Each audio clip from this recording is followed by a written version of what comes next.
bienvenue pour cet atelier dans le cadre du Festival Unique, atelier O'Clock, sur l'accessibilité du web. Merci beaucoup de nous rejoindre. Bonjour Léo. N'hésitez pas à faire comme Léo, évidemment, à participer, à poser vos questions, vos suggestions, vos émotions. Le chat est à votre disposition. Donc pendant cette 1h30 qu'il y a devant nous, donc on va vous proposer un atelier sur une démo sur les enjeux et l'importance de rendre le web plus accessible. Et ça, ce sera Fabien, qui est formateur chez O'Clock. Bonjour Fabien. Si tu veux, tu as 30 secondes pour saluer les gens aussi à l'oral, après ta gorgée. Bonjour tout le monde. T'as attendu que je prenne le mec pour me dire bonjour. Ouais. Bonjour à tous. Tu les vends les notes O'Clock? Non. Bonjour à toi, je disais, donc du coup, tu vas nous présenter, donc on va avoir le plaisir de t'avoir pendant la première heure, où tu vas, à peu près 1 heure, où tu vas nous expliquer les enjeux et pourquoi il faut rendre le web accessible, c'est ça? C'est ça, comment, pourquoi, enfin surtout, alors on va pas parler trop technique, mais ça sera pourquoi, pour qui rendre un site accessible, avec aussi des petites démos et des petits ressources et outils vers la fin, pour qu'on puisse, que vous puissiez en fait explorer. Donc ça sera vraiment les bases. Et après, il faudra aller un peu plus loin si ça vous intéresse.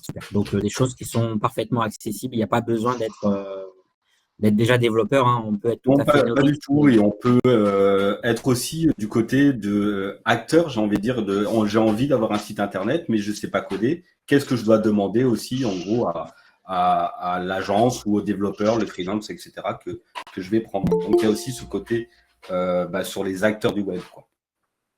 Ok, super. D'accord. Merci beaucoup. Donc ça, c'est pour la première partie. Et la deuxième partie de cet atelier, de ce live, dans le cadre du Festival Unique, nous aurons le plaisir de recevoir Laurence, qui est une ancienne élève chez O'Clock et qui a justement pu suivre notre parcours qui s'intitule donc Développeur web et accessibilité. Salut Laurence. Bonjour. Comment vas-tu? Ça va plutôt bien. un peu stressé, mais ça va. Non, il n'y a pas de raison d'être stressé. T'inquiète pas, tu es à la maison ici. On est en famille. Bienvenue, merci beaucoup d'avoir accepté l'invitation.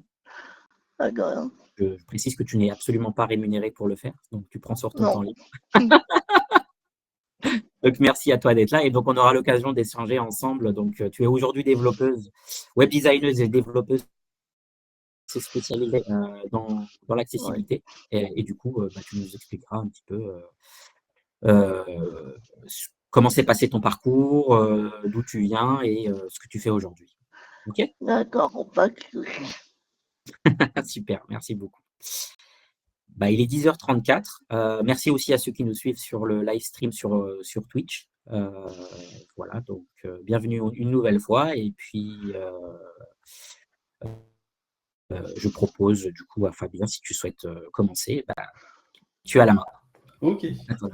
Alors, que je mette un petit peu ça.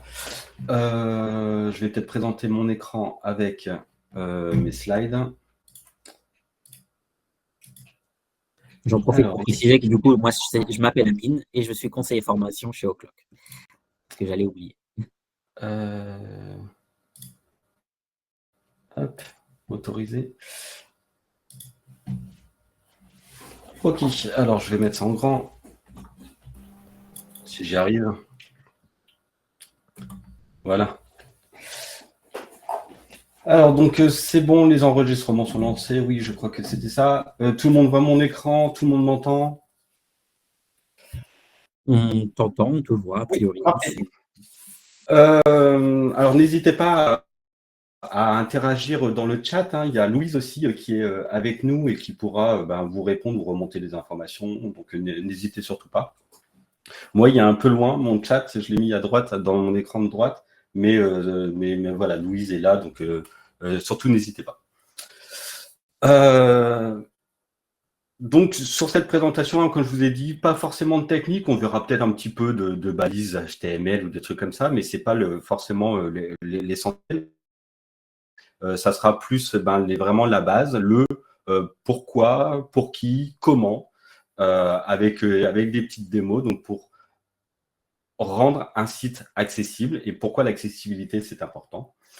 J'ai commencé avec une citation de Tim Berners-Lee. Alors, pour ceux qui ne connaissent pas Tim Berners-Lee, c'est l'inventeur du web, hein, c'est l'inventeur du 3W, du www, et directeur du W3C, donc le World Wide Consortium, qui est en gros l'organisme qui chapeaute, on va dire, le web et surtout la compatibilité.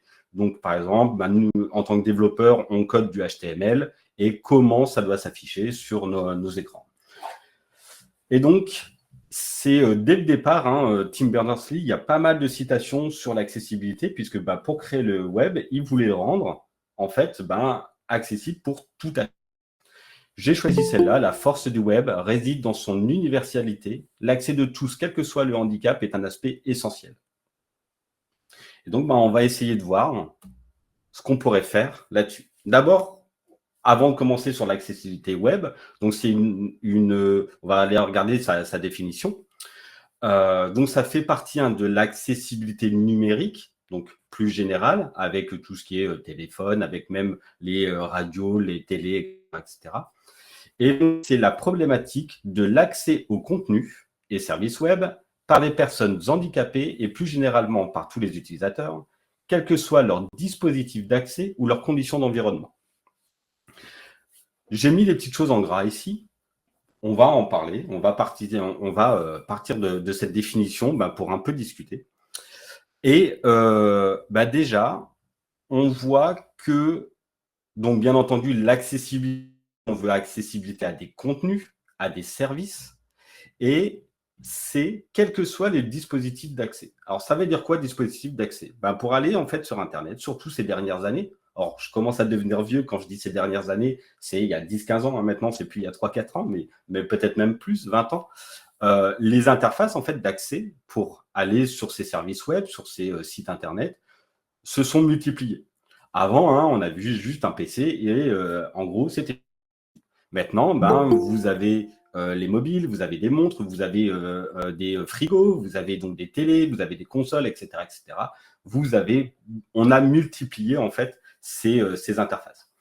Et donc, pour rendre un site accessible, on a augmenté du fait de tous les critères d'accessibilité, et notamment les dispositifs. On peut penser à la taille de l'écran. Une montre, c'est pas la même taille qu'une télé, qu'un écran 4K ou qu'un smartphone ou une tablette.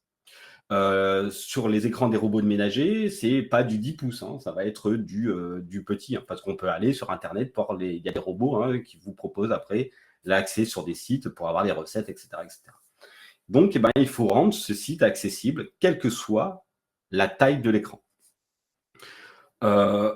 Les dispositifs d'accès aussi, et qui dit aussi, les critères, ils sont interdépendants, bien entendu, on va avoir une utilisation différente. Comment on utilise ces écrans, ces interfaces? Donc, nous, on a plus l'habitude, nous, avec nos téléphones, ça sera le tactile. On a encore pas mal d'habitude aussi avec les PC, notamment, ça sera plutôt souris, clavier.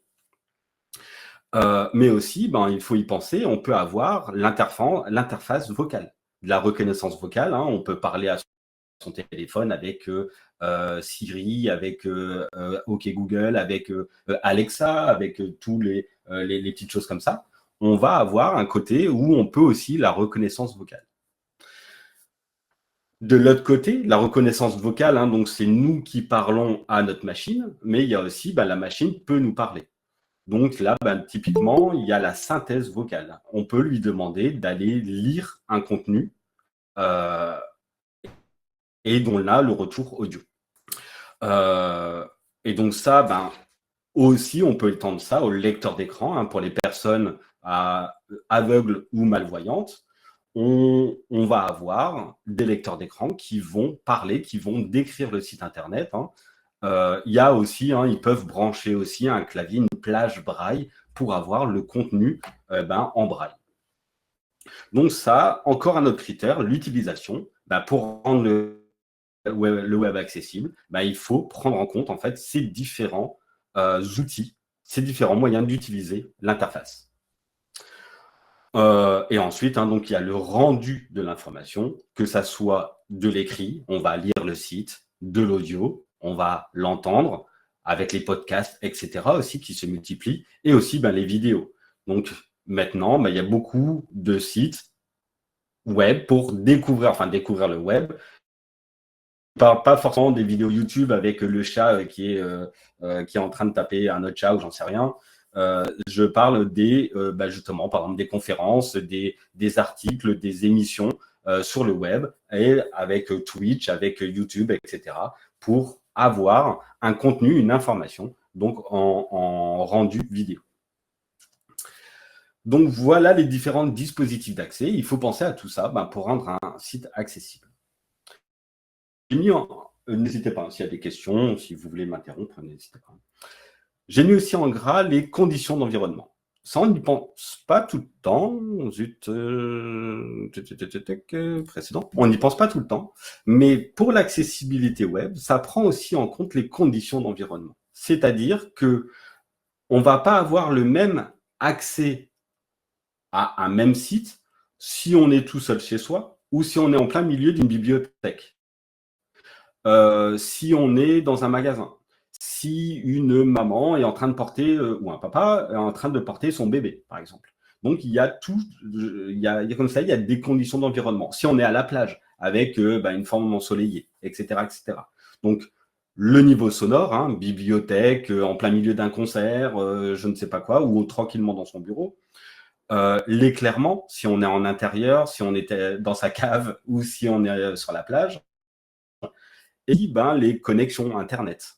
Tout le monde n'a pas la connexion Internet. Encore à l'état actuel en France, il y a des zones où la 3G, c'est un peu compliqué de l'avoir.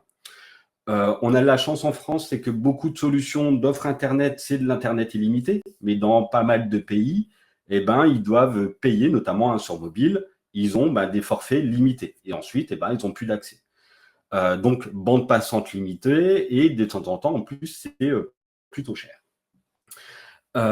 Donc, ça aussi, c'est l'accessibilité du web. Si votre site est génial, il est accessible pour les personnes avec un handicap, etc., mais par contre, qui bouffe toutes les ressources, toute la bande passante de votre utilisateur, c'est un petit peu dommage, je ne suis pas sûr qu'il reviendra. Donc, il y a tout ce côté-là sur l'accessibilité du web. OK pour la définition? Donc, vous voyez, dispositif d'accès, conditions d'environnement. Je reprends la même définition, mais maintenant, on va commencer à parler des personnes. Accès aux contenus et services web par les personnes handicapées. Plus souvent, on va parler en fait de personnes mises en situation de handicap. Puisque personne handicapée, c'est un grand mot, mais ça reprend, je vais un peu plus détailler tout à l'heure, mais il y a plusieurs types de handicap. Et par exemple, une personne qui est amputée d'une jambe, par exemple, donc c'est une personne handicapée, mais la plupart du temps, j'arrive pas à trouver un cas où elle serait, où un site ou un service web serait inaccessible pour elle. D'accord? Donc, pas de problème pour une personne handicapée, pour cette personne handicapée, d'accéder à des sites et à du contenu web.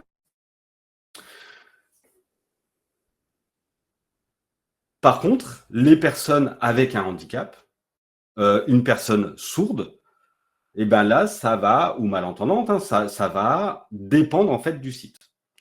Par exemple, sur Amazon, sur Airbnb, etc., pas de problème, pas de souci pour naviguer, pour visiter le site. Donc, elle n'est pas mise en situation de handicap sur ces sites-là. Par contre, sur YouTube, sur je ne sais pas quel autre site où on va avoir de la vidéo, elle peut être mise en situation de handicap s'il n'y a pas de sous-titres, s'il n'y a pas de transcription textuelle de l'information de la vidéo. Donc, Les personnes handicapées, oui, mais c'est plus des mises en situation de handicap. On va plus souvent parler de ça.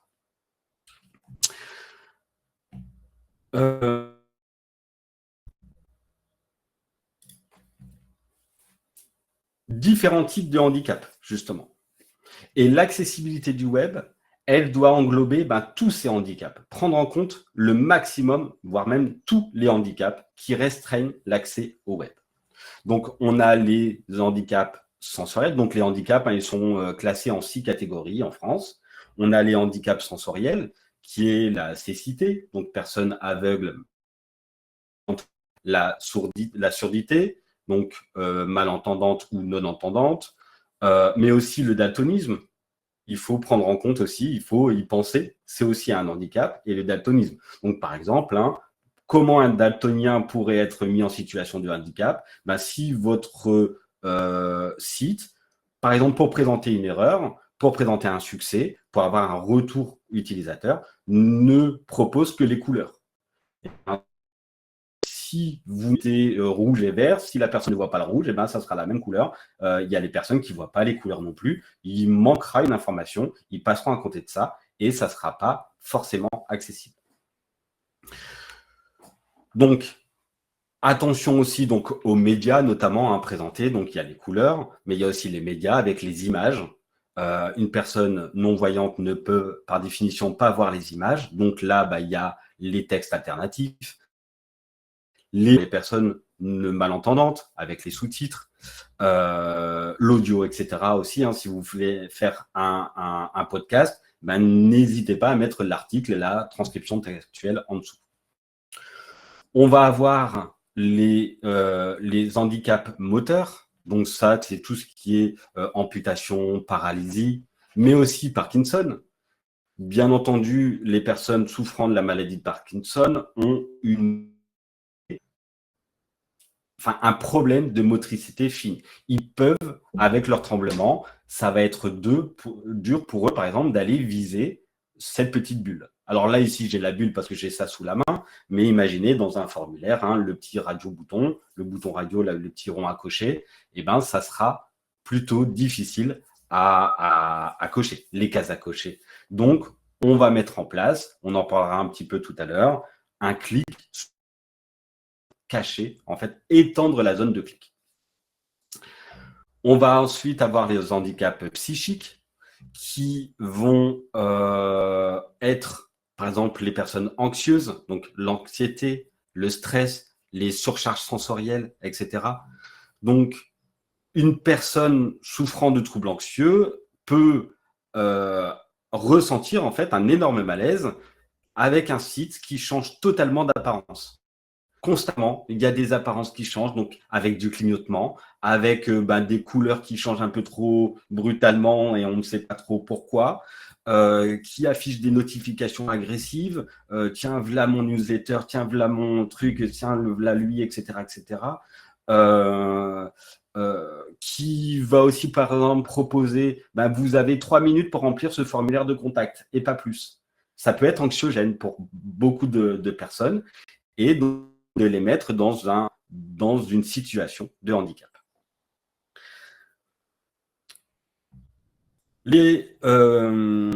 Donc, les handicaps ensuite cognitifs, donc ça va plus être troubles de l'attention, les troubles 10, donc dyslexie, etc., l'autisme. Donc là, il faudra surveiller le contenu de l'information, pas trop complexe, cohérent, facile à appréhender.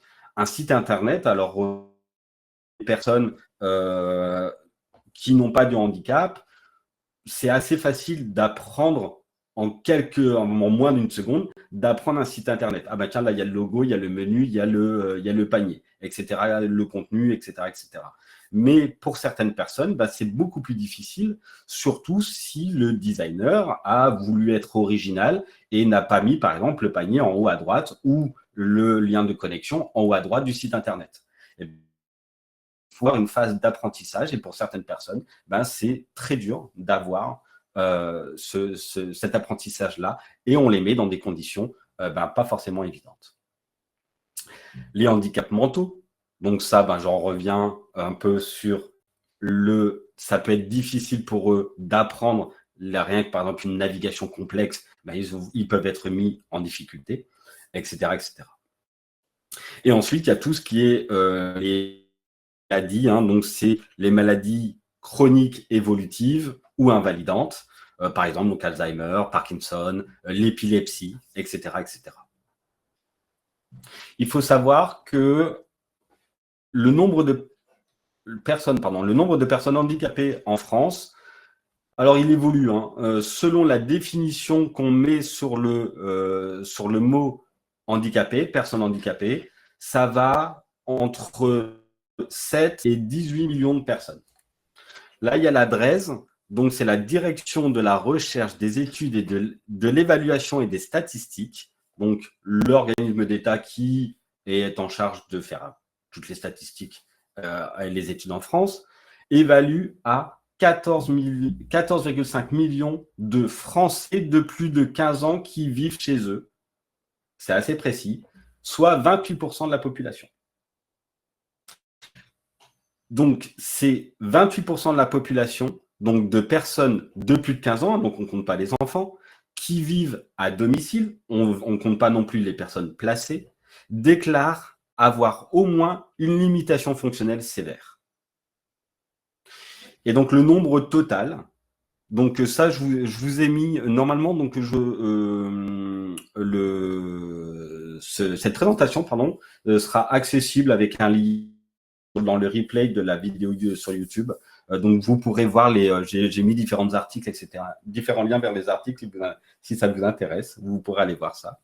Et donc, toujours dans ce dernier rapport de 2022, la DREES nous dit que le nombre d'enfants et d'adultes handicapés, donc c'est 5 ans et plus, ils ne prennent pas en compte les moins de 5 ans, varie donc de 6 millions à plus de 18 millions, selon la définition utilisée. Donc, ça veut dire que l'accessibilité du web, c'est, allez, on va prendre ce chiffre-là, un tiers quasiment, en tout cas entre un quart et un tiers de vos utilisateurs. Donc, si vous ne les prenez pas en compte, vous vous fermez de un quart, presque un tiers d'utilisateurs. Et donc ça, vous pouvez comprendre que c'est dommage à peu près pour tout le monde. Et pour, bien entendu, les personnes que vous avez exclues, mais aussi pour votre entreprise, parce que ça fait des clients en moins.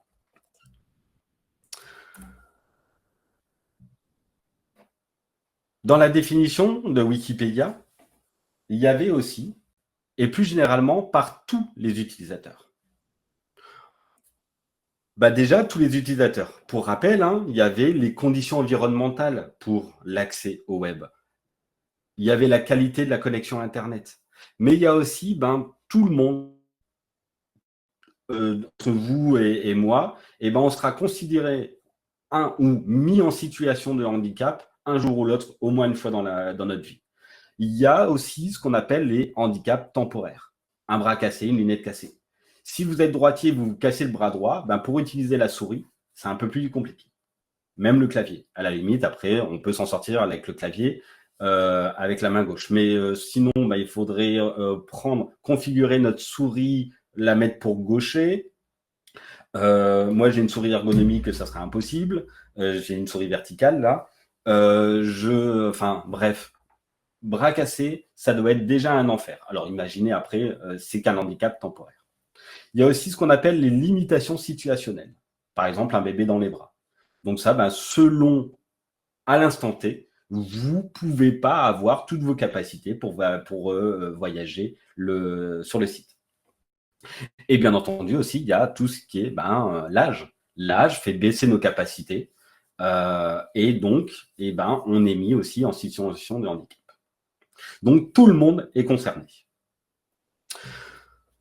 Pour preuve aussi, de toute façon, que l'accessibilité, rendre un site accessible, en considérant notamment, en visant particulièrement les personnes handicapées, va en favoriser tout le monde. C'est que il y a plein d'outils que vous utilisez tous les jours qui, à la base, ont été créés pour aider les personnes handicapées, les personnes avec une défaillance physique, mentale ou autre. Vous prenez par exemple les SMS. Les SMS, à la base, c'est créé pour les personnes sourdes et malentendantes. pour que ils disent tiens, on peut. C'est quelqu'un de chez. C'est un Finlandais, je crois, qui travaillait proche de Nokia ou quelque chose comme ça. Et c'était pour dire aussi, ça c'est dommage, on laisse sur le côté en fait des acheteurs de téléphones. Il y a aussi un côté commercial, bien entendu, derrière. Mais c'était surtout, pourquoi ils ne pourraient pas avoir de téléphone? Allez hop, on invente en gros les SMS. La télécommande. La télécommande que vous utilisez certainement tous les jours, à la base, c'était pour aider les personnes à mobilité réduite. Dans les années 50-60, quand les gens avaient une télévision, on devait, j'étais pas encore là, je suis pas aussi âgé que ça, mais on devait se lever pour aller changer le son, changer la chaîne sur la télé. Donc ils ont inventé à la base la télécommande et maintenant tout le monde utilise une télécommande. Les sous-titres à la base, c'est pour les personnes sourdes. Et donc maintenant, on peut aller sur des vidéos, bénéficier des sous-titres aussi, et dans toutes les circonstances. Dans une bibliothèque, on va pas, si on a oublié notre casque ou si on n'aime pas les casques, on peut lire quand même une vidéo avec les sous-titres. À la base, c'était pour les personnes avec un handicap. Les livres audio, de la même manière. Avant, c'était pour les aveugles, les non-voyants, les malvoyants. Ils ont mis ça en place, les livres audio. Maintenant, on peut en bénéficier, les écouter dans le métro, dans le taxi ou dans la voiture, un peu quand on veut. Donc, rendre un site accessible, en fait, pour qui? Ça sera pour tout le monde. Et bien entendu, on met quand même l'accent sur les personnes handicapées. Ça servira de toute façon, notre travail servira pour tout le monde. Pourquoi rendre un site accessible, déjà pour vos utilisateurs, pour l'inclusivité, pour pas les exclure de votre service, de votre site. Mais ça va aussi servir à améliorer l'expérience utilisateur, donc pour tout le monde. L'expérience utilisateur, c'est comment trouver l'information, comment l'utilisateur, c'est lui faciliter en gros la visite sur votre site et aussi qu'il ait envie de revenir. Donc après, derrière, ça peut se calculer, se transformer en expérience marketing pour vendre un produit, pour qui s'inscrivent à la newsletter, etc., surtout qui reviennent. Mais aussi en tant qu'acteur, c'est ceux qui veulent avoir un site internet. Ils ne sont pas forcément développeurs, ils veulent avoir un e-commerce, ils veulent présenter leur site pour tout à chacun. C'est ceux qui vont avoir un site internet. Vous élargissez votre audience. On verra tout à l'heure, j'ai pris, dans une petite démo que je vais vous faire, j'ai pris un acteur énormément connu. Alors, pour ne pas le citer, c'est la Fnac. Il y a encore quelques mois, rien que naviguer au clavier avec la Fnac, c'était impossible. Ça voulait dire qu'ils s'enlevaient pas mal de personnes, quelques pourcentages. Donc, je crois que ça serait 5% d'utilisation aux navigations au clavier dans les derniers chiffres que j'avais vus. Ils s'enlevaient quand même un public et donc un potentiel de 5% de clients. Et en plus, il y a l'image de marque. On sait que les bruits courent vite. Si le concurrent de la Fnac était beaucoup plus accessible, c'est va voir là, moi, en 3 secondes, j'ai réussi à acheter ma télé, vas-y quoi. Et tout le monde ira là-bas. Donc aussi, en tant qu'acteur, vous pouvez bénéficier en fait. Donc, ça coûte un petit peu d'argent, mais le retour d'investissement, il est plutôt pas mal. En tant qu'acteur aussi, rendre un site accessible, c'est aussi parler aux robots, en fait. Vous savez que vos sites Internet ou les sites Internet sont visités par des robots pour le référencement, pour donc indexer vos sites dans les recherches, dans les moteurs de recherche, etc. Et donc, ça aide au référencement en fait naturel du site. De bien structurer le site, ça aide non seulement pour les personnes, mais aussi pour, par exemple, Google, pour qu'ils sachent de quoi vous parlez, comment vous parlez, etc. Et donc, à tous les niveaux, il n'y a que des avantages à rendre un site accessible. Et qui dit meilleur référencement, dit meilleur retour sur investissement, plus de clients, etc. Donc, pour qui? Pour tout le monde. Pourquoi? Pour l'expérience utilisateur, pour vos utilisateurs, mais aussi pour vous et votre portefeuille. Et aussi, le dernier des pourquoi, il y a les obligations légales. Il y a des lois en France, en Europe et en France particulièrement, comme on est en France, on va parler des lois françaises, qui obligent des sites à être accessibles. Il y a la loi 2005-102 du 11 février 2025, qui est applicable du 11 février 2005, pardon, j'ai une petite erreur ici, février 2005, qui oblige certains sites à être accessibles. Ces sites, qui sont concernés par cette loi, c'est tous les sites de l'État et des collectivités territoriales, les établissements et organismes publics, donc par exemple la sécurité sociale, les transports publics, en gros tous les services publics, mais aussi les mutuelles, etc., etc. Donc tous ces sites-là, et aussi les entreprises privées ayant un chiffre d'affaires annuel de plus de 250 millions d'euros. Autant vous dire qu'il n'y en a peut-être pas forcément beaucoup d'entreprises privées qui sont concernées. Ils avaient certaines obligations, ils devaient afficher un taux d'accessibilité. Alors, si c'était 100% accessible, donc c'était totalement accessible, entre 49% et 99%, c'était partiellement conforme, et en dessous de 49%, c'était non conforme. Et surtout, obligation sous peine d'amende d'avoir un plan sur 3 ans pour rendre son site accessible. Donc, ça date de 2005. Attention, la correction ici, ça date de 2005. Normalement, c'était jusqu'à cette année, jusqu'à 2025, qu'ils l'ont repoussé, on verra, avec la nouvelle loi qui va apparaître au niveau du 28 juin 2025. Mais quand même, il y a quelques sites qui se sont améliorés. Je pense aussi des impôts, par exemple, pour l'État. Je pense à la FNAC, qui est concernée puisqu'elle a un chiffre d'affaires de plus de 250 millions d'euros. Je pense à la RATP, par exemple, pour les services publics qui se sont fortement améliorés grâce à cette loi. Mais ça fait 20 ans et on en est encore loin. Et donc, l'Europe a décidé aussi, donc c'est avec une directive européenne et qui doit être transformée dans chaque pays de l'Union européenne dans une loi. En France, ça sera une loi applicable au 28 juin 2025 pour étendre en fait l'accessibilité. Alors pas que l'accessibilité web, c'est l'accessibilité numérique en général. Donc ça parle du matériel, etc., mais ça parle aussi du web. Et donc ça va étendre l'accessibilité des sites à toute entreprise de plus de 10 employés. Et les entreprises, les entreprises qui génèrent un chiffre d'affaires annuel de plus de 2 millions. Donc, au lieu de viser seulement les entreprises privées de plus de 250 millions, maintenant, c'est toutes les entreprises de plus de 10 salariés ou 2 millions. Donc là, je crois et j'espère qu'il y aura un impact fort pour rendre le site le web en général d'ailleurs, beaucoup plus accessible. Il faut savoir qu'il y a des études qui sont faites. Il y a un organisme qui est affilié à une université aux États-Unis, l'université de Utah, qui tous les ans prennent 1 million de pages d'accueil, site internet, et regardent avec leurs petits outils si la page d'accueil est accessible ou pas.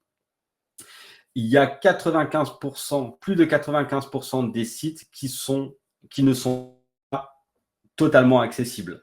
Donc après, il faudrait lire l'étude en détail pour avoir ça. Mais en gros, il n'y a que 5% des sites qui ont, en gros, ils n'ont rien à dire sur l'accessibilité. 5%. Voilà. Merci Corinne de réagir. Je trouve ça juste hallucinant. Et encore, heureusement, en France, il y a eu cette loi-là.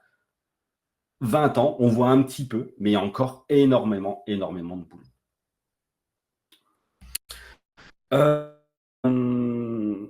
Et donc, la mise en conformité de cette loi qui va apparaître en 28 juin, ça sera, pour l'instant, 2030.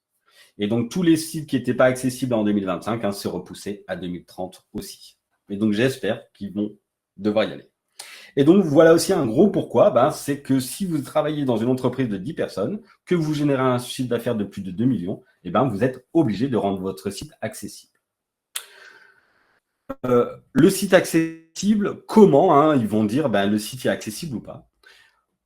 On a des référentiels et des niveaux de référencement. Donc, je vais en parler un petit peu après, je vais déjà parler de ça. Mais donc, il faudra atteindre le niveau AA du WCAG pour considérer que le site est accessible.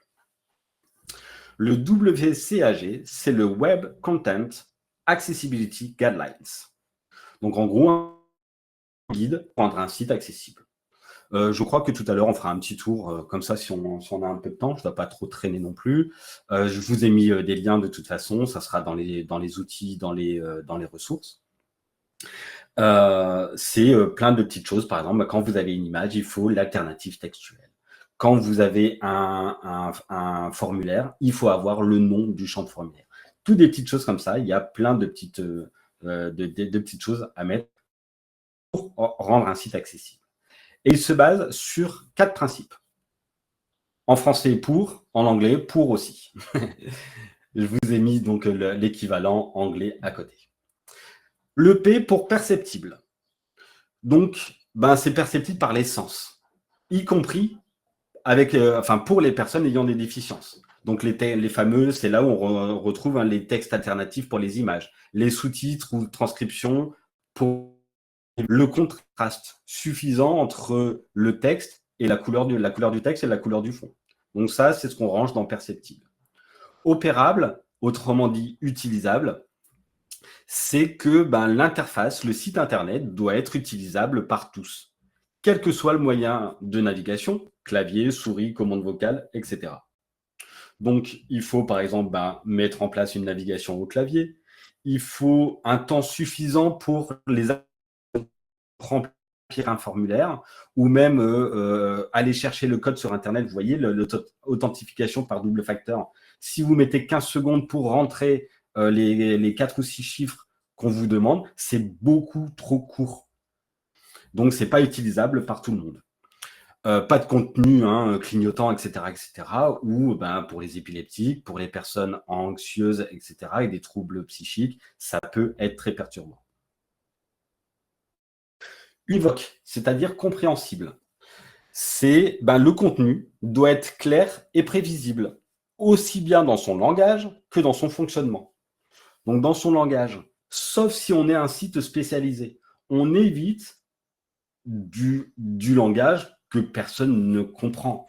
Je ne vais pas critiquer trop, mais on ne va pas mettre des expressions françaises du XVIIIe siècle ou parler latin dans toutes nos phrases, dans nos contenus. Il faut que ça soit compréhensible par tout le monde. Il faut aussi que la navigation, le site en lui-même soit clair. Je vous en ai un peu parlé d'apprendre son site. Le menu, il est là, il est clair et il ne change pas. Il est le même sur chaque page, etc., etc. Donc, les aides au formulaire, avec des labels, des formats attendus, une date de naissance, je veux qu'elle soit jour, mois, année, sur 4 chiffres, etc., etc. Donc, tout compréhensible pour que on puisse comprendre l'utilisateur puisse comprendre ce qu'il lit, mais aussi qu'il puisse comprendre ce qu'on lui attend. Comment remplir un formulaire, par exemple. Et enfin, le R pour robuste. Ça veut dire que ça va être compatible avec les différents utilisateurs et navigateurs, les lecteurs d'écran, les technologies d'assistance actuelles et pour le futur. C'est ça le R de robuste. Donc, par exemple, si on code en HTML, CSS, par exemple, il faut que l'HTML soit valide. Utiliser la sémantique du HTML.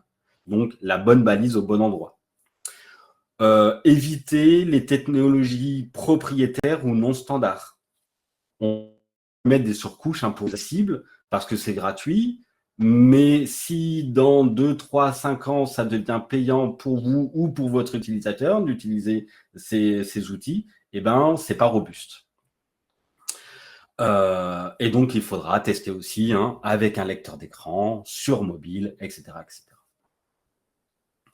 Et donc, ces principes-là, on va avoir après donc, les critères, les petits outils, et ils sont classés en 3 niveaux.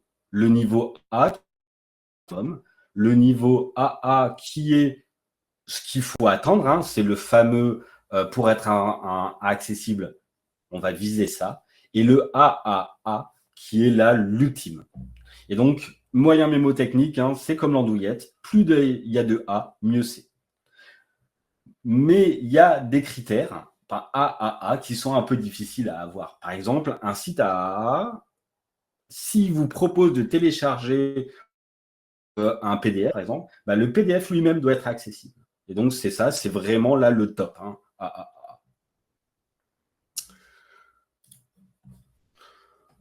Comment rendre un site accessible? Surtout en France, on va s'appuyer sur le RGAA, le référentiel général d'amélioration de l'accessibilité. C'est pas seulement un référentiel qui parle de 13 thématiques, les images, les vidéos, le son, les formulaires, les interactions, etc., avec 106 critères à suivre pour rendre textuel. Est-ce que le titre, la hiérarchisation, pardon, j'aurais dû prendre un autre exemple, de nos titres sont bien faites? Est-ce qu'on a les alternatives textuelles sur les images? Est-ce qu'on a les sous-titres sur les vidéos, etc., etc. C'est ça, ce genre de critères. C'est pas seulement ça pour vous aider à avoir comment rendre ce site accessible. Il énonce aussi les obligations légales à respecter. Donc, c'est vraiment ça en France. Hein, c'est français, sur lequel il faut s'appuyer.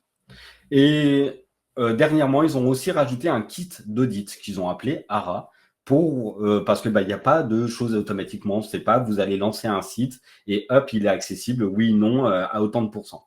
C'est à vous de le faire manuellement et qu'ils ont un kit d'audit, pardon. Je ne sais pas si on aura le temps tout à l'heure d'aller voir un petit peu ça. Mais en gros, vous avez les différents critères, vous les cochez, vous pouvez envoyer et vous avez une certification avec une page, etc. et des petits tools. Justement, on va passer aux petites démos. Alors, je vais faire ça, je vais me mettre ici, hop. Ah non, je ne devais pas faire ça, pardon. Je vais reprendre ici pour mettre ça. Pour info, Fabien, tu as une petite vingtaine de minutes encore devant toi parce qu'il faut qu'on puisse quand même enchaîner. Ouais, ça va aller. Normalement, j'avais prévu à peu près ça, je crois. Ok, super, parfait. Merci, Aline. Alors, ici, on va aller, je vous en parlais tout à l'heure, sur Allociné. Allociné.fr. Alors, je suis pas là pour faire la pub mauvaise ou bonne, hein, c'est juste, voilà, on tombe dessus et c'est comme ça. Donc, par exemple, il faut, pour rendre un site accessible, on va naviguer au clavier. Alors, n'hésitez pas à y aller aussi, hein, vous, de votre côté. Vous allumez Allociné et vous essayez, par exemple, d'atteindre ce formulaire ici pour rentrer votre salle de cinéma, pour savoir ce qu'il y a à l'affiche, etc., etc. Et donc, bien entendu, on y va au clavier. Donc, moi, je commence. Hein. Là, on repère. Je ne sais pas si vous arrivez à le voir sur mon écran, mais il y a un tour ici. Il y a des petits pointillés. Donc, je le trouve un peu léger, mais moi, ça me va, j'arrive à le lire. OK. Je clique, là, on voit, hein, ça clignote ici, je suis dans la recherche. Et donc, je vais regarder comme ça jusqu'où j'arrive. Là, j'ai beaucoup plus de mal à savoir où je suis. Si vous ne le voyez pas, je suis ici, sur ce lien-là. Alors, je peux m'aider de temps en temps. Ça se passe en bas à gauche ici, parce que moi, je connais l'astuce. Hein. On a l'adresse. Donc, je peux essayer de deviner. Mais vous voyez, c'est tag-1141 film. Je ne sais pas de quoi ça parle, en fait. Là, donc, je suis sur mon menu. Je vais sur mon menu. Je clique. Je descends en dessous. OK, je remonte sur mon compte. Là, je ne sais pas où je suis. Donc, moi, je vais mettre d'en bas à gauche la fiche article catégorie. Je ne sais pas trop ce que c'est. Je vais continuer. Je suis sur le même lien. Un autre lien. Je ne sais pas où je suis. Je ne sais pas encore où je suis. OK. Ah, ici. J'ai repéré que je suis. Alors, je triche un peu parce que j'ai déjà testé. Hein. Et donc, je sais que je suis arrivé dans ce lien. Mais en fait, là, je ne sais pas. J'étais totalement perdu dans le slideshow, en fait. Les liens où je ne savais pas. Donc là, je suis là-dessus. OK, je descends. J'arrive ici à cinéma. Agenda des sorties, kids, meilleur film, meilleur documentaire et reperdu. Si je regarde ici, je suis dans avant-première. Et en fait, je suis à l'intérieur ici. Je suis dans box-office. Mais vous voyez, je ne sais pas en fait. Ce qu'ils auraient dû faire, c'est une fois arrivé sur le documentaire, quand j'arrive ici, il l'ouvre automatiquement au clavier pour savoir où je suis maintenant. Et là, maintenant, je suis dans ma salle. Donc d'accord, mais il y a plusieurs soucis, où à plusieurs moments, je ne sais plus où je suis. Et encore, donc moi, je vois, etc., etc. Avec le lecteur d'écran, c'est à peu près exactement, c'est encore pire, parce que je ne vois même pas, en fait, où on arrive. On ne nous dit pas que là, je suis dans un menu, etc., etc. Donc, navigation, pas top. On va aller voir, allez, je l'ai appelé un moyen, sur des critères totalement, comment on dit, subjectifs. Hein. La FNAC. Ah oui, pardon. Hop. La FNAC. Donc, je rentre. Ah, pas mal. Il y a un moteur pour la navigation au clavier, justement. Il y a des raccourcis. Donc ça, c'est plutôt chouette, ça. Ça nous permet d'éviter de dire, moi, je connais un peu déjà le site, je veux aller directement au contenu principal, par exemple. Ça m'évite de passer par le logo, par la recherche, par ici, blablabla, blablabla. Je veux aller. Alors, pour moi, ce que je considère, c'est à la une. Donc, je vais appuyer sur Entrée. Bon, c'est monté un tout petit peu. Et après, je fais Tab. Je ne sais pas où je suis. A priori, je suis à déconnexion. Donc, je dois être quelque part en haut. Mais là, je suis perdu. Hein. Pour vraiment, je ne sais pas où je suis. J'appuie. Ah, je crois avoir trouvé ça ici. Voilà, je suis arrivé là. Donc, si je remonte d'un cran en arrière par rapport à lui, ah, j'ai été ici. OK. Là, OK, ça me paraît bizarre. C'est de la déconnexion, etc. Et en fait, il me parle des bons plans. Je remonte. Là, je suis reperdu. Bref, là, en navigation. En tout cas, alors qu'ils avaient fait quelque chose de plutôt pas mal, je vais essayer de revenir, un menu, et en fait, ce n'est pas abouti. Ils ont pensé à quelque chose de bien, mais par contre, pas top. Aller au moteur de recherche, par contre, ça marche. Ça, c'est cool. Et donc, voilà, j'avais regardé télévision. Télévision, mais en lecteur d'écran, là, oui, je ne l'ai pas forcément mis. On verra plus tard. Ça, oui, si, en fait, je peux le mettre maintenant. Je vais faire ça, je vous ai fait un petit script. Et pour ne pas avoir mon son, je vous ai mis normalement une fenêtre ici, lecteur d'écran activé. Et ça va dire tout. Je vais couper mon son par contre pour pas. Hop. Voilà tout ce que va dire mon lecteur d'écran. Alors, je vais me mettre ici directement. Je vais tricher, je vais le faire avec la souris. Donc, je vais mettre télévision, par exemple. Et en aucun endroit, vous voyez, par exemple, qui me dit qu'il y a une fenêtre qui a été ouverte pour les suggestions, que je peux aller dessus. Moi, je le vois, donc je vais dessus. Mais là, il me dit vraiment pas grand-chose. Voir. Ah, ça y est, il commence. Ici, 50 pouces 4K. OK. Et donc après, je peux aller chercher. Donc, il y a des pour et des biens dans la FNAC. Voilà, on voit ce qu'on appelle les outlines. On voit où je suis. C'est en orange, c'est clair. Je vois où je suis. Mais à un moment donné, là, par exemple, je suis totalement perdu. Et ensuite, alors, si... d'accord, OK. Autre problème aussi, c'est quand on arrive sur une page produit, Voilà, j'ai mes télévisions, j'ai acheté une nouvelle télé. Et quand je fais, donc, je vais aller au contenu principal. Ah, bah ça marche pas, toujours pas. Donc, je vais spammer un petit peu ici mon tab, pour tout naviguer. Là, j'arrive ici dans choix. Alors, sauter la partie rayon, bah en fait, non, je rentre dans la partie rayon. Je suis dans les filtres, sauter les filtres, ben non. Et donc, je dois faire tous mes filtres, en fait, à la main. Ils en ont 50 millions, des filtres.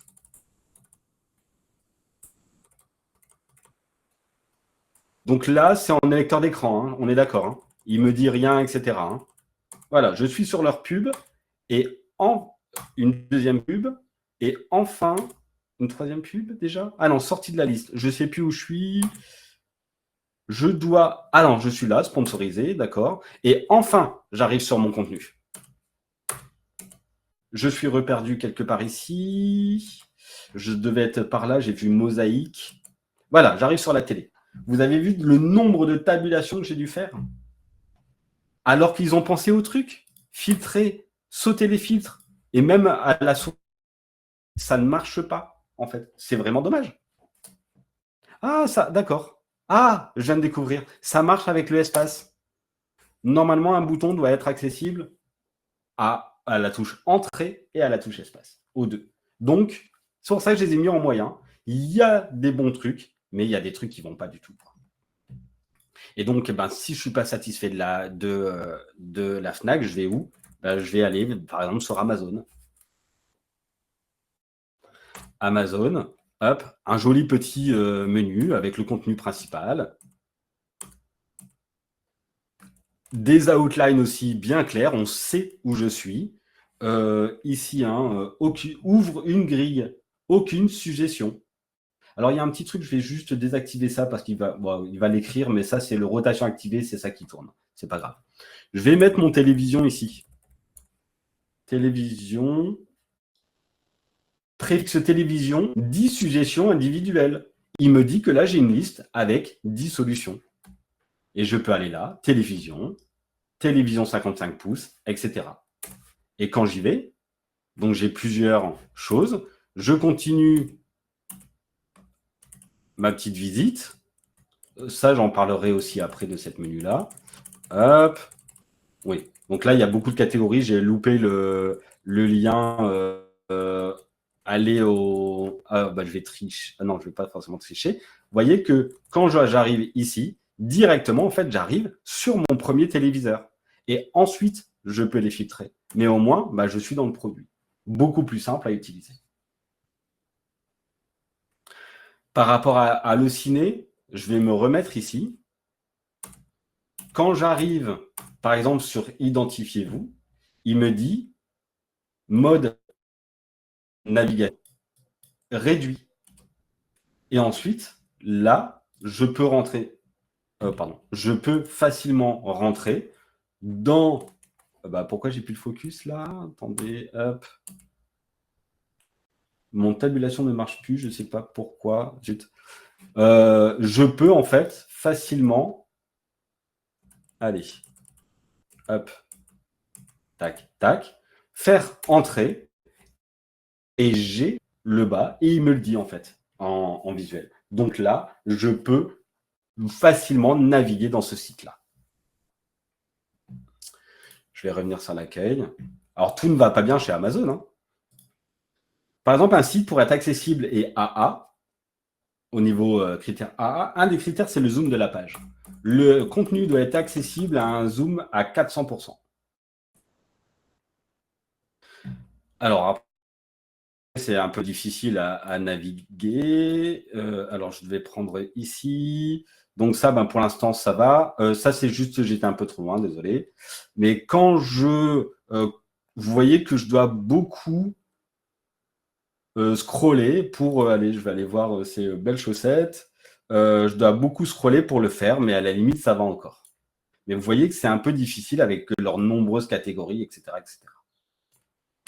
On va aller voir la mention spéciale, la RATP, qui encore quelques mois était incapable, on ne pouvait pas naviguer à 400%, même moins de 400%.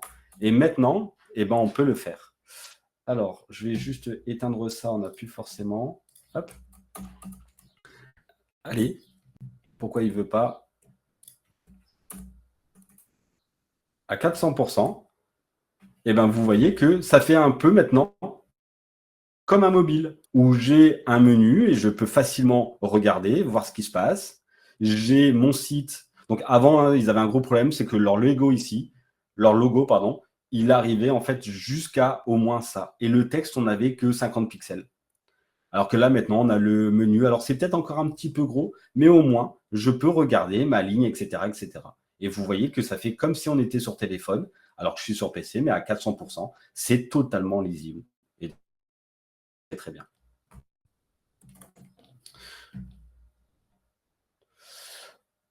Accessibilité, ça c'est le RGAA, ça un service public. Une des obligations, ils ont obligation d'afficher ici s'ils sont conformes ou pas. Vous voyez qu'ils sont partiellement conformes à 80%, 79,5%.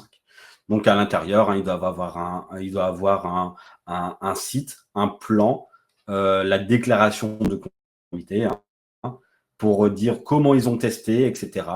Les contenus, leurs dérogations, s'il y a des dérogations, les pages, qui a fait ça et comment ils veulent réparer. Donc, il y a plein de petites choses. Ça, tous les sites de l'État, vous les avez. Ça se retrouve généralement en bas et ils ont un plan d'action sur 3 ans pour réparer ça. Et là, pour l'instant, ils sont à 80%. Il y a encore quelques mois, ils étaient à 58 ou quelque chose comme ça. Je les prenais pour mauvais élèves. Là, maintenant, ils ont quand même fait pas mal de choses. Donc, c'est bien. Mais 80%, ce n'est pas encore suffisant. Voilà pour ma première série de démonstrations. Et pour finir, il me reste 5 minutes, c'est ça, Amine? Oui, 5 minutes, oui. Vas-y. 5-10 minutes, ok. Je vous ai mis des petites démos o'clock.search. Si vous voulez tester en même temps, je vous mets ça dans le chat aussi. J'ai mis ça en ligne. Je vais relancer là mon petit outil comme ça, mon petit lecteur d'écran. Et donc, j'ai focalisé sur les contrastes et les formulaires. Hop. Avant ça, moi, j'aimerais bien, donc encore une fois, je vais abandonner ma souris et juste pour vous montrer, je veux cliquer ici. Et là, qu'est-ce qui me... alors, hop, ici, cliquez ici. Ok, donc je ne sais pas. Par exemple, celui-là, j'ai quoi? J'ai cliqué ici pour en savoir plus sur l'accessibilité des formulaires liens visités. C'est plutôt pas mal ça. On a le droit d'écrire cliquer ici. Mais qu'est-ce qu'il faut? Il faut rajouter, en fait, il faut penser au lecteur d'écran. Et donc, comment ça se fait? C'est très, très simple. On va avoir donc voilà, on ne va pas trop parler technique, mais sur donc c'est du HTML. Pour faire un lien, c'est une balise A. Et on va avoir un attribut ARIA label pour dire, voilà le nom de ce lien, le label de ce lien. ARIA, c'est tout ce qui est accessibilité. Et c'est comme ça qu'on va pouvoir parler aussi, entre guillemets, à notre lecteur. Et là, je mets cliquez ici pour en savoir plus sur l'accessibilité des formulaires. Moi, en tant que personne voyante, je vois que le cliquer ici, il est avec les contrastes. Mais sur un lecteur d'écran, c'est invisible. Le cliquer ici, ça ne va pas. Donc, on fait notre petite chose ici. Je vais cliquer là. Tiens, tu as Laurence qui a levé la main, qui souhaite peut-être intervenir. Ah oui, vas-y Laurence, excuse-moi, je n'avais pas vu. Oui, il n'y a pas que les trucs de clavier, en fait. Enfin,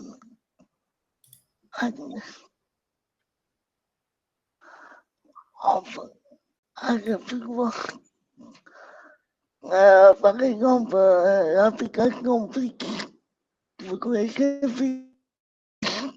Comment tu peux l'écrire pour qu'on voit? Flick. C'est un truc de France Travail. Ah oui, Pix, oui. Quand j'utilise mon clavier sur l'écran, il me dit que je clique. Il veut pas que je réponde aux questions, que j'utilise le clavier sur l'écran. D'accord.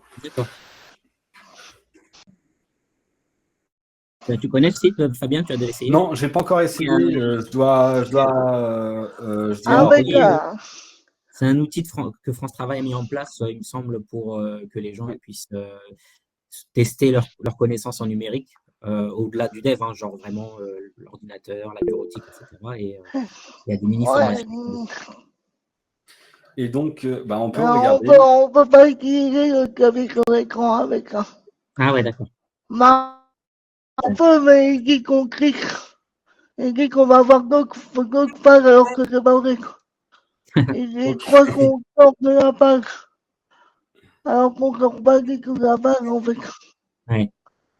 Bah, de toute façon, c'est sûr que c'est pas, il y a pas encore, il y a encore du travail à faire, hein, au niveau des sites de l'État, du service public, Ouais. etc. Il y en a pas encore beaucoup qui sont vraiment. Alors, qu'est-ce que ça dit là dans la déclaration Donc, d'accessibilité? la déclaration d'accessibilité, 65% pour le site Pix et 61% pour leur application. Ouais, il y a encore une petite Et donc, un marge. nouvel audit est prévu pour 2025-2026. C'est gentil. Ils avaient des plans d'action, vous voyez, plan d'action 2023-2025, mais ça fait 20 ans, en gros, qu'ils devaient le faire. Et ils poussent. On sait comment ça se passe. Ouais. Ok, bah merci Et beaucoup plein pour. de travail, Corinne. Oui, c'est ça. Donc, pour les contrastes, ici. Les contrastes, j'ai pris un thème sombre parce que généralement, justement, on va hiérarchiser en fait notre information, surtout sur les thèmes sombres. Alors, autant sur les thèmes clairs, on va mettre des ombres, etc. Pas forcément sur les thèmes, enfin, pas du tout, on ne met pas d'ombre sur les thèmes sombres. Et donc, on va hiérarchiser avec différentes couleurs pour pas avoir tout blanc, etc., avec différentes tailles de police. Mais attention au contraste.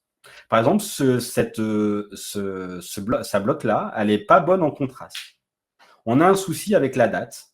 Donc, je ne sais pas si tout le monde la voit. Là, ici, alors comme ça, on va la voir. 15 mai 2025. Et le bouton aussi, avec Lire plus dedans. Donc ça, pour voir le contraste, ce qu'on peut faire, c'est ouvrir les outils de développeur, que ce soit Firefox ou Chrome, et on a accessibilité. Et sur Firefox, ici, on a, par exemple, voir les problèmes de contraste. Et il va les calculer et il va nous dire, par exemple, ce texte-là, il est en ratio 3,62. Pour que ça soit valide au niveau des contrastes, il faut, quand c'est un grand texte, donc 24 pixels et plus, c'est 3,5 2.1. Et quand c'est donc ici, pour ce texte-là. Et quand c'est un petit texte, inférieur donc à 24 pixels, et s'il n'est pas en gras, alors c'est 4,5-1. Et donc là, je ne suis pas assez contrasté. Pareil pour les boutons. Par contre, là, j'ai...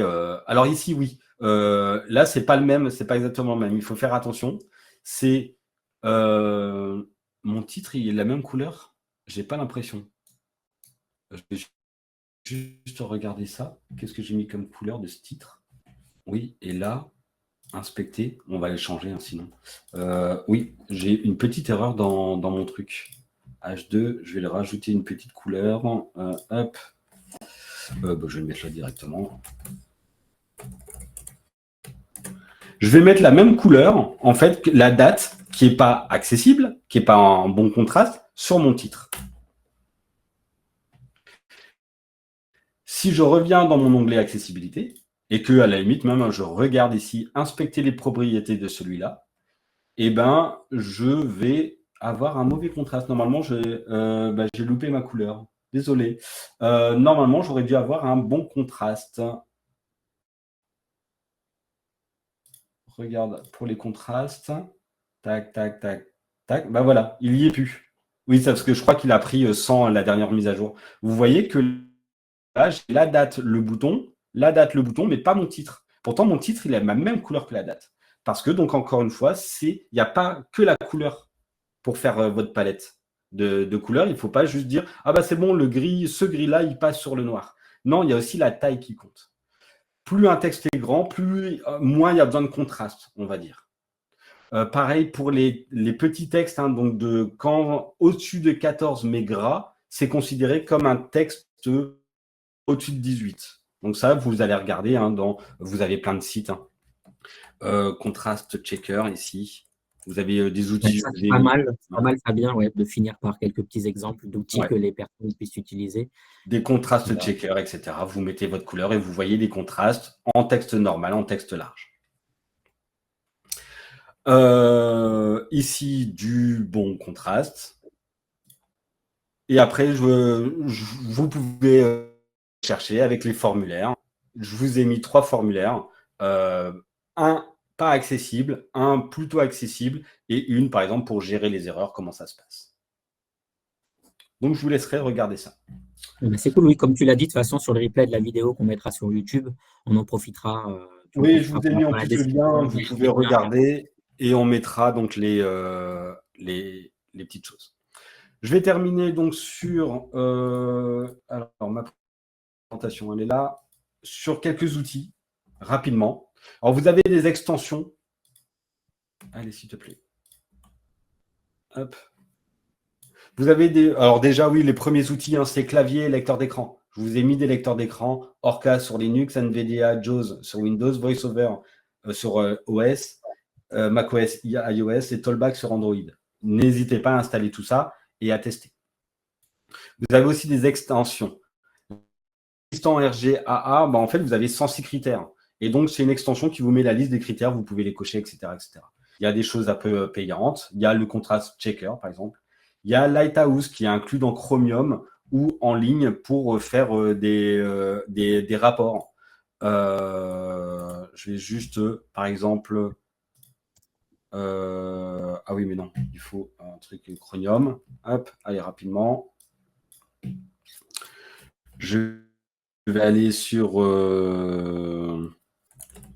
unique-o'clock.surge.sh. J'ai bien écrit tout ça, on dirait. Hop, vous ouvrez vos études de développement, vous avez Lighthouse et vous mettez accessibilité et analysez la page. Et ça vous fait en fait un petit audit. Alors, pas sur tout, hein, mais voilà, par exemple, cette page est 100% accessible. Vous voyez que c'est pas vrai parce que ça, c'est pas accessible. Mais après, il y a des choses à checker manuellement. Donc, ça donne en fait une idée. Ça donne des petites idées, des trucs. Encore, il met le si le contrat n'est pas suffisant, il est possible de rendre accessible lorsque l'utilisateur utilise des outils comme Tab qui allait avec la date, avec un fond, comme lorsque tu sélectionnes, j'entends que tu changes la note si complet, Caria par exemple. Non, parce qu'en fait, en plus, avec la tabulation, c'est pas sûr que tu arrives dessus parce que c'est pas un élément qui a le focus. C'est pas un élément interactif. C'est du texte. Et donc, alors là où tu dois modifier en fait la navigation naturelle de ton site. Donc, c'est pas une bonne méthode. Autant le rendre accessible tout de suite avec le bon contraste et pas à l'interaction. Donc, sur un bouton, tu peux faire ça parce que c'est un lien ou un bouton. Il y a je ne vous ai pas montré, mais il y a des raccourcis pour avoir tous les liens d'une page, tous les boutons de la page, etc., etc. Et donc, tous les éléments interactifs. Mais par contre, une date n'est pas dessus, c'est du texte, c'est pas interactif. Donc, tu peux faire avec la flèche, lire ligne par ligne, mais tu n'auras pas cet effet-là. Et si tu peux le rendre au niveau du code, ça va casser ta navigation. Je vous ai mis des outils en ligne pour calculer différentes petites choses. En local, donc à installer chez vous aussi. Désolé, je dois aller un peu vite, hein, j'ai pris un peu trop de temps pour avant. Site institutionnel, bien sûr, RGAA, c'est le minimum. WAI avec le WCAG, par exemple, ici, vous avez une référence. Qu'est-ce que vous pouvez faire? Alternative texte, etc., etc. Vous voyez, vous avez pas mal de choses à faire. Donc ça, il faut lire. C'est une documentation. Vous avez des posters, ça, c'est des posters anglais sur qu'est-ce qu'il faut faire et pas faire en fonction des différents handicaps.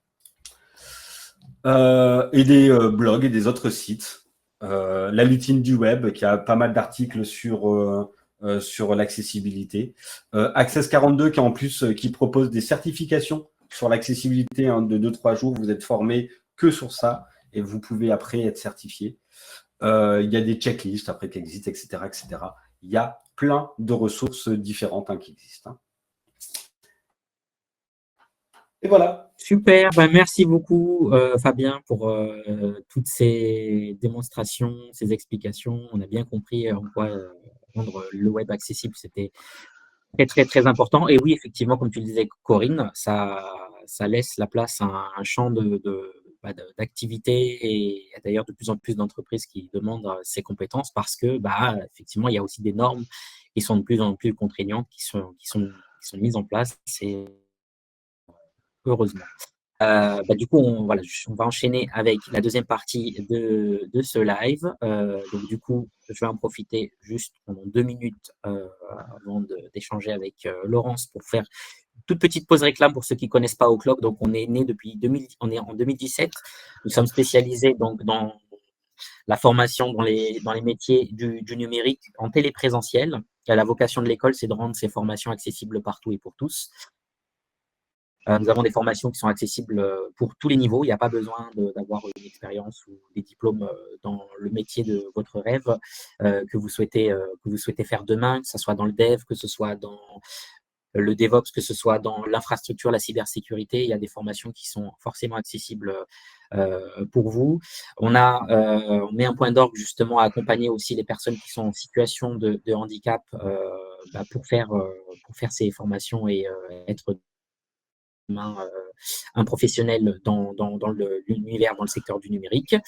Et aujourd'hui, donc en 2025, on a formé plus de 7500 personnes, donc comme je le disais, en téléprésentiel, c'est-à-dire des cours qui sont à distance, animés en live par un formateur comme Fabien, qui est présent avec nous aujourd'hui. Et du coup, voilà, ça vous permet de faire des formations qui sont encadrées. C'est pas du e-learning où vous êtes tout seul avec des supports enregistrés. C'est vraiment du direct, en pleine interaction dans une classe virtuelle avec d'autres camarades de classe et le formateur. Pour ceux qui souhaitent devenir développeurs, on a des formations qui préparent à 2 niveaux de titre professionnel. Le premier niveau, c'est le titre Bac+2 développeur web et web mobile. Il y a 2 options. C'est soit le parcours direct de 7 mois qui s'intitule développeur web augmenté par l'IA, donc qui vous permet donc d'acquérir tous les fondamentaux qu'un développeur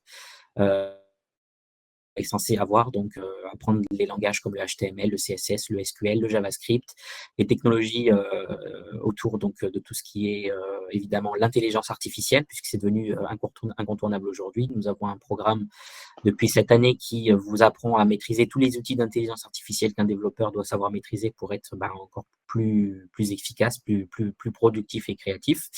Une période donc de formation qui inclut 4 semaines de projet tutoré pour que vous puissiez avoir vraiment un temps de pratique complet pour mobiliser toutes les compétences et avoir un projet à présenter pour l'examen final, et également un stage de 2 mois qui vous permet d'avoir une première expérience professionnelle en entreprise. Si vous ne pouvez pas vous lancer dans un parcours complet de 7 mois, il y a la deuxième option qui est de scinder ce parcours en 2 et de commencer par la première formation qui s'intitule développeur web front-end et qui vise donc à obtenir la première partie du diplôme, ce qu'on appelle un CCP, donc CCP numéro 1 du titre développeur web et web mobile, c'est concernant la partie front-end, comme vous l'avez compris, avant d'enchaîner dans un deuxième temps avec la formation développeur web back-end, qui dure 3 mois, celle-ci, et qui vise donc à obtenir le CCP numéro 2 du titre professionnel développeur web et web mobile. Comme ça, en 2 formations, en 2 temps, vous pouvez donc devenir développeur avec le titre pro Bac+2.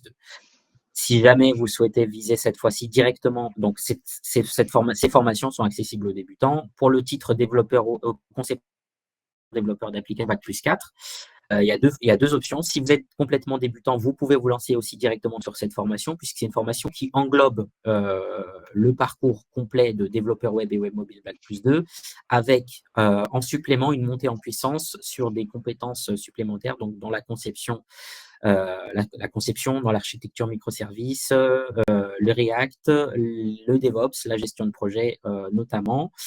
Donc c'est un parcours qui est un peu qui dure 7 mois, 910 heures plus exactement, qui englobe aussi une période de projet tutoré de 6 semaines cette fois, afin que vous soyez complètement prêt à vous présenter à l'examen final, et toujours un stage de 2 mois. Et si jamais vous n'êtes pas débutant, vous n'êtes pas débutant et que vous avez déjà un titre professionnel ou un Bac+2 en tous les cas dans le développement, vous n'êtes pas obligé de refaire tout ce parcours en entier. Vous pouvez, si vous le souhaitez, faire la formation courte qu'on a intitulée JavaScript et qui vise à vous octroyer les compétences justement spécifiques concernant, donc, comme je l'ai dit, la conception, l'architecture microservices, le React, le TypeScript, pardon, le DevOps et la gestion de projet.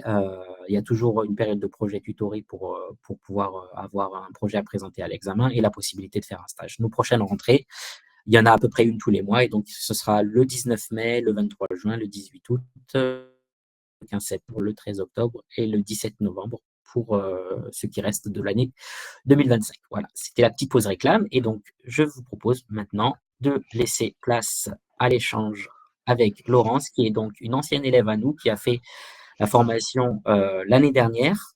Rebonjour Laurence. Bonjour. Et merci pour ton intervention d'ailleurs. Je me doute que tu as suivi avec beaucoup d'attention les démos et les explications que Fabien a fait juste avant. Écoute, aujourd'hui, tu es développeuse web, du coup, spécialisée en accessibilité. Je te propose de revenir un tout petit peu en arrière d'abord et que tu nous dises justement qu'est-ce qui t'a poussé à t'orienter dans le dev, plus particulièrement justement en te spécialisant dans l'accessibilité et, si possible, pourquoi Outlook? Pourquoi tu as fait ça avec Outlook? Alors, moi, à la base, j'étais designer web. Ouais, j'avais déjà un diplôme. Ok. Comme je ne trouvais pas de boulot, j'ai voulu me re-spécialiser un peu dans le développement. D'accord. Et pourquoi Outlook parce que ça me permettait de rester à la maison, de faire les cours à la maison. D'accord, ça t'intéressait de faire Et d'éviter les transports, les matins. Ça fait beaucoup de... D'accord. Ok, et du coup, aujourd'hui, est-ce que tu peux nous expliquer ton quotidien un peu en tant que web designeuse et développeuse spécialisée en accessibilité? Alors, malheureusement, pour l'instant, je ne travaille pas, je n'ai pas trouvé de boulot à l'issue de la formation. Alors, j'essaye quand même de toujours coder un peu tous les jours. Ok, Voilà. tu utilises quoi du coup? Comment tu t'y prends? J'utilise ce qu'on m'a appris à Outlook, le Visual Studio Et tu travailles sur des projets perso, du coup, tu essayes d'avoir des petits projets ouais. perso pour alimenter ton portfolio? Ouais, j'essaye de faire mon portfolio, j'essaye de faire 2-3 trucs pour des potes, voilà, j'essaye de coder un peu quand même pour pas oublier. D'accord, assurance, il y a des amis qui prouvent tes compétences en développement web pour leur coder, d'accord. Gratuitement, encore une fois, mais voilà. Oui, gratuitement, oui. C'est des amis, quoi, après tout. D'accord. Et pour ceux qui découvrent justement le sujet de l'accessibilité aujourd'hui, tu, tu peux nous dire justement en quoi on l'a compris, hein, mais comment dire, en quoi c'est essentiel aujourd'hui de se former à ça dès la base, c'est-à-dire à partir du moment où on fait une formation, de mettre au centre de ses compétences, justement, tous ces compétences en accessibilité. Déjà, on oublie souvent, mais c'est obligatoire. Oui, Et ça devrait être obligatoire pour tout le monde en vrai. Parce que pour un aveugle, à faire du web, c'est pas simple. Alors si on pouvait un peu leur faciliter la vie, d'accord, pour moi, ça me paraît tellement évident que je vois même pas pourquoi on pose la question. Quand on fait un site internet, on fait pour tout le monde. Sinon, on fait pas. d'accord. Toi, à titre personnel, justement, est-ce que justement tu éprouves des difficultés à utiliser bah, Évidemment, moins que les aveugles. ouais, Mais moi, j'ai un clavier sur écran et je clique sur le clavier pour pouvoir écrire. d'accord, Voilà. Et donc, des fois, ça marche pas. Des fois, on peut pas remplir un formulaire, on peut pas avoir la case, ça marche pas. On peut pas cliquer avec le clavier sur écran. il écrit pas. D'accord. C'est-à-dire qu'il y Ça a arrive quand même. tu Ou alors, arrives malheureusement, tu tombes souvent sur des sites internet qui n'acceptent pas la saisie via le clavier visuel, c'est ça? ouais. D'accord. Ouais, ça, c'est... Ou alors les raccourcis. Moi, je tape les raccourcis sur le clavier visuel. Les raccourcis, ils marquent pas. Ils marquent pas. Qu'on D'accord. fait coller, par exemple. D'accord. Ok. Contrôle C, contrôle V, bah, des fois, on peut pas le faire. D'accord. D'accord. Parce qu'il Et reconnaît pas le clavier, peut-être. oui, oui, bien sûr. Et au-delà de ça, donc ça, c'est le côté, on va dire, utilisatrice d'Internet, avec concernée par une situation de handicap. Mais toi, en tant que personne formée à exercer ce métier, justement, aujourd'hui, tu as dû peut-être faire des entretiens. Les employeurs est-ce que t'ont fait clairement ou implicitement comprendre que ton handicap, ça les rebutait à te recruter? Ou t'as pas Non, été... non, ça ne dit pas, car on ne dit pas, mais on voit. On Tu l'as voit. senti? Ouais. Ouais, tu l'as senti. Mais D'accord. en fait, c'est pas vraiment leur faute que c'est toute la société qu'il faut changer le regard Ouais, sur le handicap, tout ça. Avant de vouloir recruter, comment dire, il faut changer le regard sur le handicap. On va travailler normalement, on va travailler pareil que vous, et il n'y aura rien qui changera par rapport à quelqu'un de normal. C'est ça qu'il faut dire aux recruteurs. oui, On n'est pas moins compétent, on n'est pas moins, on travaille pas moins vite, on travaille pareil. d'accord. Oui, Fabien? Oui, je voulais rajouter, surtout s'il y a des entrepreneurs, enfin des patrons dans la salle, des recruteurs, il y a une loi, c'est la loi de Conway, qui dit que quand vous concevez un système, en fait, ça sera le produit de votre système à vous. Ça veut dire quoi? C'est-à-dire, par exemple, sur les voitures autonomes. Les voitures autonomes sont des développeurs blancs de 40 ans qui les conçoivent. Et donc, eh ben, ils vont reconnaître un piéton blanc de 40 ans. Mais par contre, une femme, un noir, un enfant, ils ne vont pas les reconnaître. Et en fait, donc, c'est à peu près ça aussi dans un site. Si Laurence n'a pas, elle utilise des outils et très très bien, mieux que nous, ou les lecteurs d'écran, c'est la même chose. Si vous avez déjà entendu un aveugle utiliser un lecteur d'écran, c'est impressionnant. Et ben en fait, eux peuvent recevoir des outils parce qu'ils sont utilisateurs avec le handicap. Et donc, c'est une force, en fait, pour les entreprises. Pour avoir des sites accessibles, accessibilité, le mieux, c'est d'embaucher, en fait, des personnes en situation de handicap qui sont elles-mêmes utilisateurs, en fait. Donc, c'est encore plus que Laurence qu'elle dit. C'est pas un handicap, une personne handicapée, c'est une force. Et il devrait prendre beaucoup plus de personnes avec différentes déficiences pour faire du bon job. Clairement, clairement. Et peut-être une petite dernière question ou deux, Laurence, si tu avais des conseils justement pour les personnes qui veulent se lancer dans le développement et se former à l'accessibilité, sachant que ben, il peut y avoir ces freins quand même. Qu'est-ce que tu pourrais leur dire pour quand même les motiver à se lancer à quoi? On n'a jamais perdre courage. J'ai encore perdu ma voix. Je reviens. Toujours croire en ce qu'ils font. Et en fait, rien n'est impossible. Il faut le vouloir. Moi, dans ma promo, il y avait des handicapés avec moi. Et on a tous eu le diplôme. Il y a des valides qui ont pris le diplôme. Oui, c'est vrai, oui, il y a des personnes qui n'avaient pas de problème particulier et qui n'ont pas eu, alors que les personnes qui pouvaient avoir une situation Ouais. handicapante, eux, ont tout à fait réussi à avoir leur diplôme. Donc c'est juste une question de travail et de volonté. Moi, D'accord. moi, ça n'a pas été plus dur que ça, en fait, j'ai réussi, j'ai mis un coup de collier et j'ai réussi, quoi. C'est pas insurmontable, on peut y arriver. Ok. Voilà. Et avec n'importe quel handicap et avec n'importe quel, voilà, on peut y arriver. D'accord.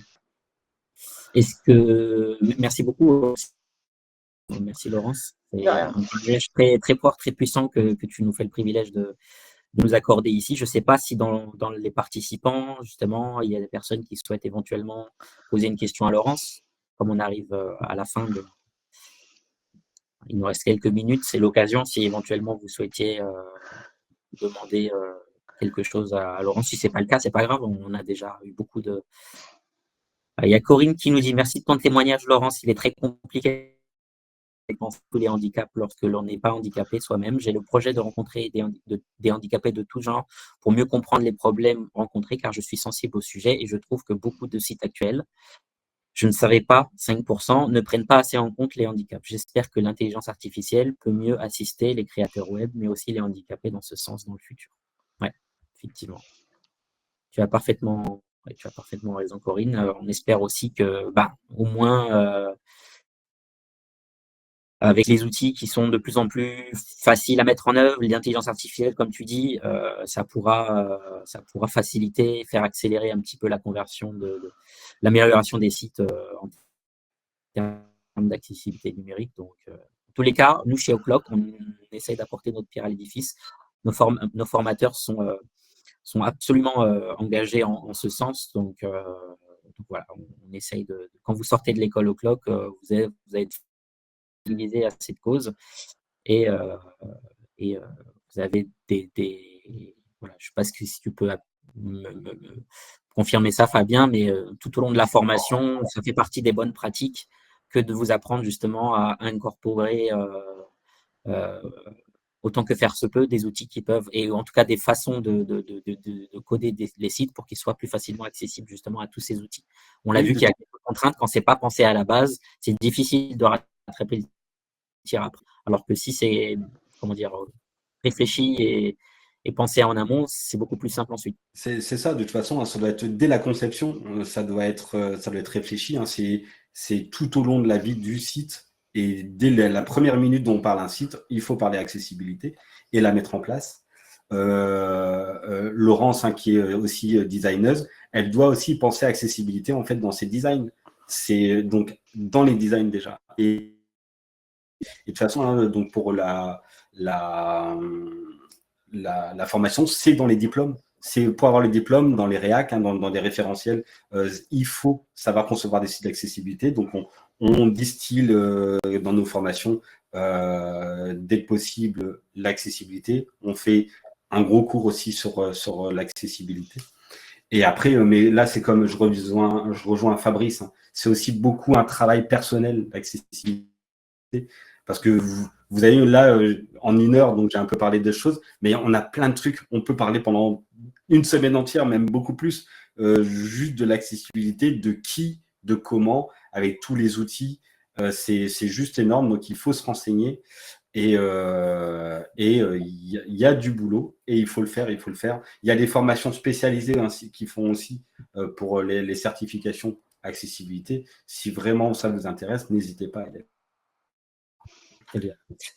Mais moi, j'ai envie de finir ce webinaire en faisant, voilà, comment dire, j'ai envie de passer un message que tous les recruteurs, un peu comme tu l'as fait tout à l'heure, Fabien, qui passent par là, qui soient soit en direct avec nous aujourd'hui ou qui verront ce replay plus tard.